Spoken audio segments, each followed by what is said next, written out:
ChatGPT Plus is free for college students through May. Here's the thing. You've got a lot to do between now and then. Studying for finals, writing papers, trying to keep your life on track. And ChatGPT can help with all of it. It can quiz you for your econ exam, make a study guide from your French notes, plan out your meals and study breaks. It can get really specific on how you like to learn. It can even help you come up with ways to stop procrastinating. So from now until summer break, take advantage of all the ways ChatGPT can make your life easier. Restrictions apply.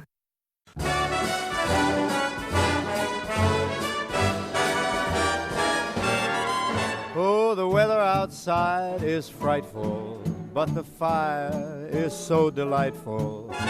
Since we've no place to go, let it snow, let it snow, let it snow. This is The Other Side of Midnight. I'm Frank Morano. It's not often that you get exposed to a work of art, whether it's a painting, a book, a television series, a movie, and yes, movies can be works of art, and you feel an immediate kinship with the artist. That happened to me about 25 or so years ago when I first saw a movie by the name of Free Enterprise. I watched it on DVD. I watched it over and over and over again. Then I watched it with the director and the writer's, commentary. Then I watched the making of featurette. I was obsessed with the soundtrack, obsessed with the hidden track on the soundtrack.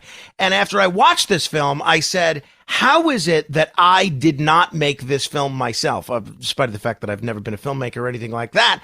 But I thought that this film was my life story. Even if it wasn't, I wanted it to be. And that began the incredible fandom that I've had for Mark Altman. Little did I know that I'd been enjoying Mark's work in a variety of forms for years before that. If you're not familiar with Mark Altman, you are in for a treat, especially if you're a science fiction fan, especially if you're a Star Trek fan. He's a writer, a producer, and an author whose books include the multi-volume, The 50-Year Mission, the complete, uncensored, unauthorized oral history of Star Trek. And if you've ever read an article about something interesting that happened behind the scenes on the set of any of the Star Trek series, chances are it's from that book or in that book. Well, now he's branching out into a strange new world of his own, the world of Christmas movies. We're going to hear about it. But first, let me welcome Mark Altman. Mark, the only time we've spoken before this is when I asked you a question at a Star Trek convention about 7 or 8 years ago. It's great to have you on the radio.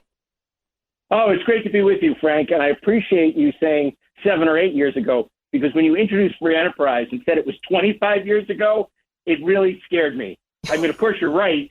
But I'm like, it feels to me like it was a couple of years ago. And when you say 25 years, my head spins. Makes us feel older than we clearly are. It feels to me like I just saw it for the first time. You know, it's funny. I know a lot of people haven't necessarily seen Free Enterprise. They should. I recommend it to everybody. But for people that are unfamiliar with it, basically a fictionalized version of yourself and your partner, Rob, you guys meet a real life version of William Shatner, who's been appearing to you guys like Humphrey Bogart and Play It Again, Sam, at all sorts of pivotal moments in your life. How much, and you actually got Shatner to play Bill himself in this film. How much did the real life version of Shatner that you got to work with, I would think pretty closely, turn out to be like what you pictured? Well, you know, it's really funny because whenever we tell people, they say, oh, what's the log line? And we'll say, you know, it's about two screwed up Star Trek fans who meet their idol, William Shatner, and find out he's more screwed up than they are. And of course, I say that's what happened to us in real life too, which is a joke because people are always looking for, us to say something about what was Bill really like. And they expect us to say, oh, he's this, that. He was amazing. For him to work with two first-time filmmakers and was remarkable, the exuberance, the excitement. Even back then, you know, we were like, how is this guy so young at this age and so, like, unjaded? And then, of course, you know, I'm still very close with Bill and recently moderated a live commentary with him to Star Trek V, to a screening of Star Trek V, and have been doing a lot with Bill. And he, at 93, is a force of nature. We should all be so eternally young. And I'm just so glad because it would have been horrible to have grown up on Star Trek, been a huge fan of Star Trek, made my first movie about my love of Star Trek, and then find out Captain Kirk was a jerk. Thank God that was not the case. If anything, it made me appreciate him even more. You know, it's funny. I moderated one of those Q&As with Bill after a screening of Star Trek II, or a couple of them actually, and I made sure to mention Free Enterprise when I was interviewing him after the screening. And whenever I mentioned Free Enterprise at both screenings, a whole bunch of people clapped. So I figured you would appreciate that. Great. Yeah. It was so funny because, you know, that inspired the Priceline campaign. When we were making the movie, they said, we hear there's this stuff in the movie where he sings and he's in a cabaret at a nightclub. Can you send us this?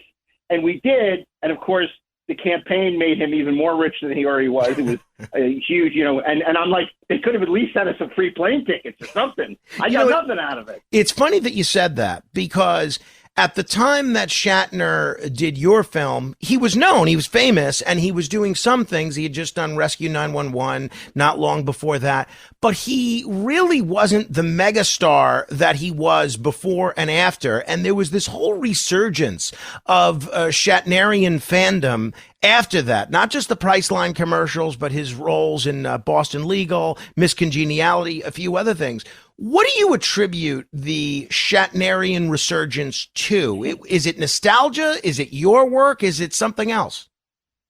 Well, I do feel Free Enterprise in many ways was crucial to the resurgence, because what you saw was Shatner was known for Star Trek and obviously T.J. Hooker, right, at that point, and Rescue 911, you know, the trifecta, the Holy Trinity, right? But he wasn't a mainstream, like, beloved icon the way he is now. And I think the key was, and I think we seized on this, was he's also a brilliant comedian, because, of course, we had seen him on Saturday Night Live, and Airplane 2 is a terrible movie, but he's great in it. And so when we were trying to get him to do the film, and he was reluctant at first, we appealed to that. We said, we think you're brilliant. We didn't talk about Star Trek. We talked about how great he was in Saturday Night Live and how great he was in Airplane 2, what comic chops he has. And he was excited about doing it. But you got to remember, at that time, he hadn't really done comedy. Right. It's afterwards that he does the big giant head in Third Rock from the Sun and doing Denny Crane and all that. That came later. And I think when people saw that he was willing to make fun of himself and have this, you know, raucous sense of humor and how funny he was, that was when it took his stardom to another level. I guess it was about a decade ago, you and Rob Burnett, who people haven't seen the film or unfamiliar with, was your partner in making this film. You guys teased that there was going to be a sequel to Free Enterprise. What happened? Well, you know, that's an interesting, I still have PTSD from that. Oh, so it's interesting. I'd gone on and done a bunch of other projects and stuff. Rob calls me up from Spain, because we had joked for years about doing a sequel. It's just, I think I got a guy who he's a huge fan of Free Enterprise. He's a big movie here. He wants to finance Free Enterprise 2. And I'm like, sure, Rob, whatever. I don't believe it. I don't think. And we went down the road, and he said all the right things. And I think, even though the little man in the back of my head was telling me, I don't believe this is actually going to happen, I was like Fox Mulder. I wanted to believe, right? and so I didn't listen to my better judgment. And so we went down the road with this guy, and he kept saying, the money was coming any day, and he was financing pre-production. And we got pretty far down the road. We had a script. We had an amazing cast, just incredible cast. Bill was on board. We were in wardrobe fittings when the whole thing fell apart. And it was mortifying. And because we got so close and it didn't happen, we were supposed to premiere the cast at Hall H at Comic-Con the next weekend. And the whole thing unraveled right before we started shooting. And it was heartbreaking. And, it's unfortunate it never happened. It was called Free Enterprise 2, The Wrath of Shatner.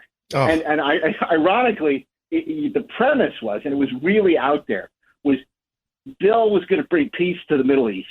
And even at the time, he was kind of like, oh, this is really out there. And this is like, I'm not sure.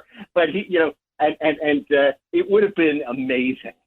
And because it was like a Star Trek episode. But is there any chance it could still happen if you got financing or something? Look, anything's possible, right? But never say never. That's what I've learned in this business.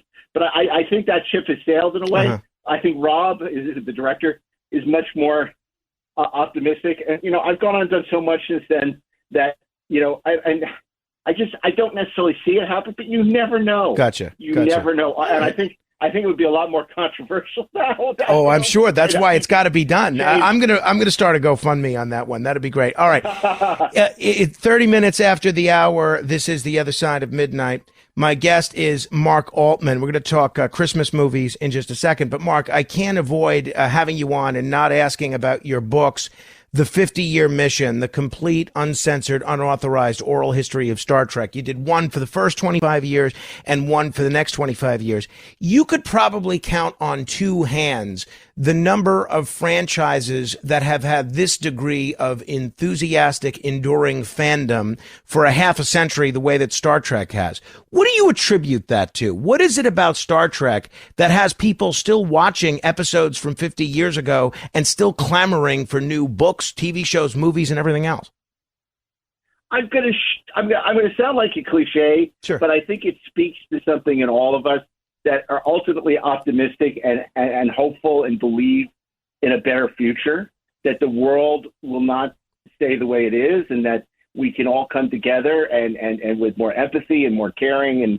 And it also is about a family, and a family that, as much as it may squabble and disagree, loves each other. And you know, one of the things we said when we were promoting Free Enterprise was we always said the great thing about Captain Kirk was he was a man who had the loyalty of his crew, the respect of his friends, and a green girl on every planet. He was like, you know, the ultimate male role model, right?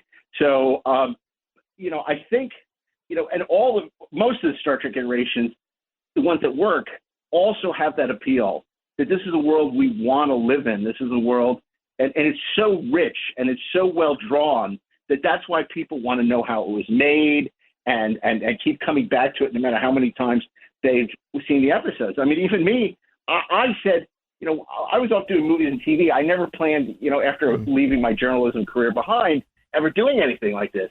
And I kept, you know, like Michael Corleone, I kept trying to get out, but they pulled me back in. I couldn't resist the temptation when the opportunity came to do these books with Ed Gross. And it was a remarkable experience because I said, the only way I'm going to do this is if it's the definitive books about Star Trek that were written. And it turned out that they were, and they were hugely successful. And that was a wonderful thing. It was very gratifying. The #1 selling product of its kind with over 20 years of research and innovation. Botox Cosmetic, onabotulinum toxin A, is a prescription medicine used to temporarily make moderate to severe frown lines, crow's feet, and forehead lines look better in adults. Effects of Botox Cosmetic may spread hours to weeks after injection, causing serious symptoms. Alert your doctor right away as difficulty swallowing, speaking, breathing, eye problems, or muscle weakness may be a sign of a life-threatening condition. Patients with these conditions before injection are at highest risk. Don't receive Botox Cosmetic if you have a skin infection. Side effects may include allergic reactions, injection site pain, headache, eyebrow and eyelid drooping, and eyelid swelling. Allergic reactions can include rash, welts, asthma symptoms, and dizziness. Tell your doctor about medical history, muscle or nerve conditions including ALS or Lou Gehrig's disease, myasthenia gravis, or Lambert-Eaton syndrome, and medications, including botulinum toxins, as these may increase the risk of serious side effects. For full safety information, visit BotoxCosmetic.com or call 877-351-0300. See for yourself at BotoxCosmetic.com. This episode is brought to you by Factor. Optimize your nutrition this year with Factor, America's #1 ready-to-eat meal service. Factor's fresh, never-frozen meals are dietitian approved, ready to eat in just 2 minutes. Choose from 40 weekly options across 8 dietary preferences like Calorie Smart, Protein Plus, and Keto. Eat smarter at factormeals.com/listen50 and use code listen50 for 50% off plus free shipping on your first box. Factormeals.com/listen50. Code listen50. Terms and conditions apply.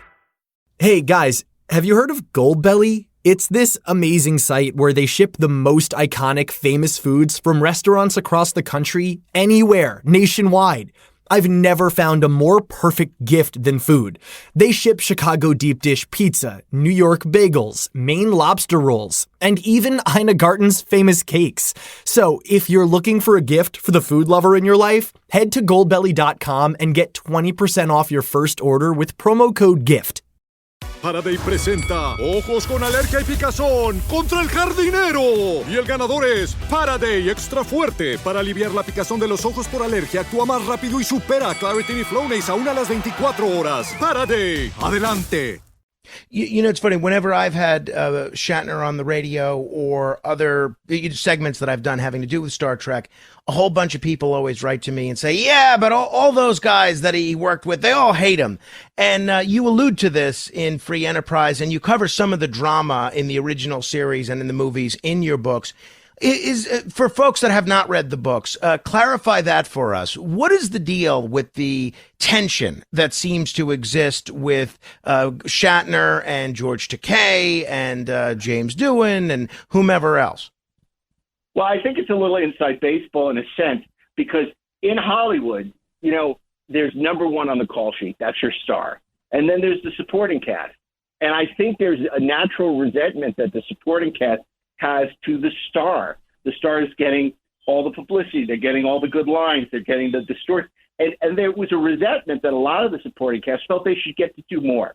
That was their perception, right? That's how they looked at it. You know, George felt, you know, that he would be given a lot of, you know, and so all their hatred, which maybe could be applicable to the writers or the producers or the network execs, it was all directed towards Bill. And I'm not saying that he didn't have a healthy ego. You need to survive Hollywood, especially in that era. But it wasn't something that he invited. And even now, a lot of the, you know, people say, well, you know, I maybe I overdid it. Not George. George is still on that bandwagon where he can't help. But and Bill finds it all unfathomable. I mean, when we were talking about Star Trek V, he said, you know, he was talking to the cast that he was doing the movie, and he talked to Nichelle, and Nichelle at the end of the conversation said, I'm looking forward to it, but you didn't ask me the question I thought you would. He said, what's that? I said, don't you want to know why we all hate you? And this came as a shock to Bill, you know, and he tried to make amends with Jimmy Doohan, you know, when he was on his way, when he was sick. And he said, I don't understand. So you hate me. Why do you hate me? He goes, because we do. It's like, but why? I apologize. I'm sorry, but what am I apologizing for? And they couldn't like really explain it. So I just feel like they demonized him in a way that was very unfair. And, you know, Bill also doesn't suffer fools gladly. And he's all about the work. And, you know, it's a credit to him. It's why he's been so successful. And I do think people, you know, may resent that to a certain extent. But, you know, like I said, I'm Team Bill. I've always been Team Bill. Same. You know, I love George. I love Walter. I love those guys. I have a great deal of respect for them, but I'm Team Bill. I'm Shatner for life. No doubt about it. If you're just tuning in, this is The Other Side of Midnight. I'm Frank Morano. We're talking with Mark Altman. On Monday on the CW, he is going to be doing a really interesting Christmas special on the best Christmas movies ever. We're going to talk to you about that in a second, Mark. But is there too much Star Trek at this point? You know, for years you had 2 series to worry about, maybe 3 if you count the animated series, and then it was Deep Space Nine, then it was Voyager, and then it was Enterprise. Now it's Discovery, it's Short Treks, it's Picard, it's Lower Decks, it's Prodigy, it's Strange New Worlds, it's Starfleet Academy, in addition to over 10 movies. I never thought I'd get to a point growing up as a lifelong Star Trek fan where there would be entire series of Star Trek that I haven't seen. Are we a little oversaturated, Mark? Well, look, I think this is something that was going on back when Enterprise was launching or when Enterprise was being cast. You said, oh, Star Trek fatigue. There's too much Star Trek. Mm-hmm. But you know what? The answer is that there's not too much Star Trek. There's not enough good Star Trek. So when it's the same thing with Star Wars, people get sick of Star Wars when there's not enough good Star Wars, when they watch show after show and their faith and love has not been rewarded. And I think with Star Trek, it's similar in that, yes, for the last couple of years, and there's going to be less of it going forward, that there's not enough good Star Trek. But when it comes, like something like Picard Season 3, people get really excited. It taps into what they love about this franchise. But not all of it is great. And, you know, I think the biggest challenge you have is people not letting Star Trek be Star Trek. They want to turn into something else. They're like, oh, we want to make it Star Trek's Game of Thrones, or we want it to be Star Trek this or Star Trek that. But Star Trek is a special thing. And they think, you know, even with the JJ movies, it was like, let's appeal to a much wider audience, the Star Wars audience. But that's not Star Trek. And it's never going to be Star Trek. And it's not going to be able, you can't expand the fan base. Like it's a more erudite, cerebral franchise, and you can change it, but then it's not Star Trek. And you're only going to be able to grow it to a point. It's never going to be Star Wars. It can never be that big. So let's talk about what you're doing Monday night on the CW. It's showing at 8 o'clock Eastern. They're going to replay it, but people should try and check it out Monday night. Best Christmas movies ever. When I think of you, Mark, and your career, I think of science fiction and things of that nature. Right. When I first heard you were involved in a Christmas special, I thought, okay, this is his excuse to try to play songs from the Shatner Claus Christmas album. This seems a little off-brand for you, Mark. Well, it's funny. This actually came out because we had a very successful documentary series for the CW last year called 1982 Greatest Geek Year Ever, which just came out on Blu-ray and DVD. And so that dealt a lot with the genre films of the era. And I think after that, they were looking for other stuff from us because they were so happy with how that turned out. And, we talked about, tying something into different holidays. And I'm a big fan of Christmas movies. And, a lot of them are fantasy films, they're genre in a sense. It felt very natural to me, and to be honest, when you watch it, you'll think less, oh, how is this Mark Altman? Because you'll see people like Brent Spiner and Todd Stashwick, and a lot of familiar faces from the genre world weigh in on their favorite Christmas movies. And Brent is great talking about It's a Wonderful Life and The Christmas Carol, and there are a bunch of other notable genre people who you will find in the documentary, in addition to critics and directors and producers and writers, but some great stars and from some of your favorite shows like Once Upon a Time and Star Trek and Next Generation. And so when you watch it, you'll be like, okay, this is a Christmas special, but I see a little genre going on there as well. Gotcha. So that's what I was going to ask. So my question was basically, who determines who the best Christmas movies ever? It's not just you; it's an ensemble making these picks. Yes and no. I mean, ultimately, as the writer and the director, I'm the final word, but it is a discussion with the network. It's a discussion with the other producers, but we kind of let the talent drive it, the people we interview, and we get to see what floats their boat, what gets them excited, what are the movies that they talk about the most. But obviously, there's certain things that you're never going to avoid because they're legendary. Elf is in that pantheon. Home Alone is in that. Certainly, the original Miracle on 34th Street. It's a Wonderful Life. And then there's the eternal question of, is Die Hard a Christmas movie, which I think we answered definitively in this special. I'm very proud of that. I won't spoil it. I'll let people tune in and make that determination for themselves as well. Based on your take and the take of some of the other collaborators in this Best Christmas Movies Ever special, do the classics, the ones that we hear about every Christmas, It's a Wonderful Life, Miracle on 34th Street, do they deserve their place, or are some of these films that are ranked on the list of people's greatest Christmas movies, are they more hype and reputation than actual greatness? No, I think movies like Miracle on 34th Street, deserve their reputation. It's a Wonderful Life. These aren't just great Christmas movies. These are great movies. I think actually there's some more recent films, and I hesitate to call them contemporary because they're like 30 years old. Like, I would argue, is Christmas Vacation a great movie? Not really, but it's a great Christmas movie. It captures the spirit of getting together with, your family for the holidays and everything going wrong that can go wrong. And Chevy's hysterical. Beverly D'Angelo is great. So some of these movies are not necessarily great movies, but then also you have the Rankin Bass classics, which, we all grew up watching on television growing up and still hold up. And a lot of that is nostalgia. And a lot of it is just because they're really entertaining. Rudolph, Santa Claus is Coming to Town, Frosty the Snowman. So it is interesting to say, are these great movies or are these just great Christmas movies? And I'll kind of let the audience, be the judge. And then, there are also movies that are, borderline. Are they Christmas movies? Is Gremlins a Christmas movie? Is Her Majesty's Secret Service, a James Bond movie that takes place on Christmas, a Christmas movie? So it's very interesting. I think that the range of subjects that we deal with, and of course, there's so many great things. Everything from Elf to A Christmas Story, to Love Actually, and beyond. We even get into Santa Claus the movie, which is a fascinating oddity from the producers of Superman the movie, who then wanted, what's the next big thing we could do? Well, after Superman, we're going to do Santa Claus. And, that's just a really curious movie. And we do acknowledge things like Santa Claus Conquers the Martians, which is a bizarre gonzo film, and, Bad Santa. And this is, there's so many great things. And it really has only been recently that people have really made Christmas the time where they watch Christmas movies. You gotta realize Miracle on 34th Street came out during the summer. The trailer doesn't even mention Santa Claus. So, I mean, it's really, you start to see in the 70s and the 80s, Christmas time becomes a time for Christmas movies.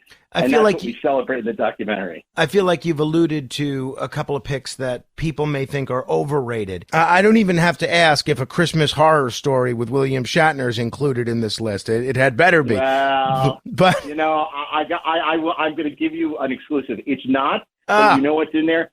Star Trek Generations is in there. Because, of course, when Picard is in the Nexus, they're celebrating Christmas.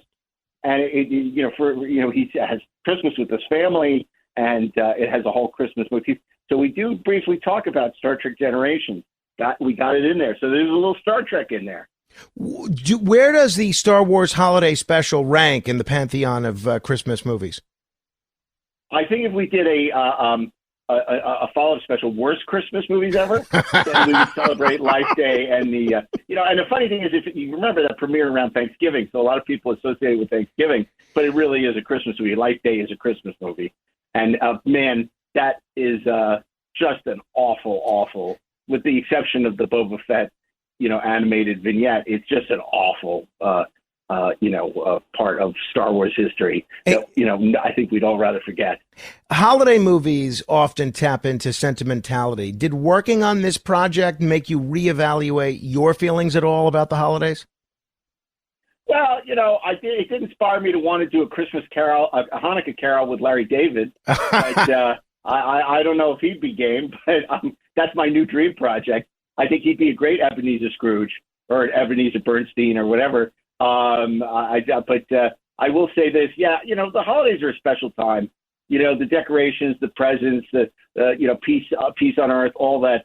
I've always loved Christmas. I loved growing up with Christmas movies as a kid. I love going to my friends and helping decorate their trees. So I've always, even though I don't celebrate the holidays, it's special. And making this documentary was special because my son, worked with me. He was an associate producer. So any chance I have to work with my son, particularly on something like this, was really special to me. And my entire team of people I worked with were all great. And but working with Isaac really makes it that much more special for me. You alluded to the year 1982, which you highlighted in Greatest Geek Year Ever, 1982. And you talk about how that was legendary for genre-defining movies. If there was a Greatest Geek Year for Christmas movies, what would it be and why? Oh, that's a really interesting question because, of course, it's the year that Miracle on 34th Street came out because that was 1947, and 1947 was so many great Christmas movies. I mean, you had Holiday Inn. Well, the Holiday Inn didn't come out that year, but you had so many movies that were amazing. Like Miracle on 34th Street. You had Lady in the Lake, which was a film noir, but it was took place around Christmas. And it's this bizarre movie where Philip Marlowe, it's all told from the point of view of the camera, as though you're seeing it through his eyes, which is insane. To me, that 47 was special because you just had a bunch of movies that came out that year. Christmas Eve came out that year. I think Miracle, it was A Wonderful Life had come out in 46, but got a wide release in 47. Christmas in Connecticut was still around. So even these movies weren't being promoted as Christmas movies. There are a lot of Christmas movies. Also, It Happened on Fifth Avenue, which is another movie that people don't talk about as much, but is a really terrific New York-based Christmas movie that came out in 47. I'm going to let you go in a second. Sort of a key. I'm way long here, but I have to ask, how do you think modern streaming platforms are changing the way that we consume and connect with, Christmas or holiday movies? Well, I think the big thing is that unfortunately people aren't necessarily discovering the old classics because there's so, obviously Hallmark and Netflix have had so much success making new Christmas movies every year that people just want to see the new Christmas movies they haven't seen rather than going back and rediscovering, old classics. So, they're not watching White Christmas. They're not watching, Christmas Vacation or Home Alone or Love Actually or Elf. they're watching what the new thing is on, or even something like The Shop Around the Corner, which I love, the Ernst Lubitsch film. So you do have a sense that people are watching, what's new, and and that's more interesting to them than watching, what they consider an old and maybe dusty film. Like, some people, they won't watch these films because they're black and white, and yet these films are, 1,000 times better than anything they're going to watch that was made this year. If you could rewrite the ending of any Christmas movie, which would it be and how would you change it? Wow. Now that's, Frank, I don't know, man. You got me on the spot here. I usually get paid to write. But, all right. Well, I'll tell you what. Maybe we could do a follow-up in a week or two. I'll give you a week or two to think about that one. I don't know. I would love to see more Love Actually. I would love to see what Elf Come Back to Manhattan. I'd love sequels. Like, would I change the ending? Well, Eyes Wide Shut's a Christmas movie. So I don't know. I wouldn't presume to tell Kubrick how to end his movie. So, but yes, it's something I will think about and get back to you. Great. We'll do a follow up. We'll do a sequel to this interview in a couple of weeks. Mark Altman, check out Best Christmas Movies Ever. It's going to be debuting Monday night, 8 p.m. Eastern on the CW, but they're going to probably replay it a bunch of times, but it'll be in a condensed form. If you want to see the whole 2-hour version, you got to check it out Monday night. Mark, this has been a real treat. Thank you. Thanks for having me, Frank. Great talking to you.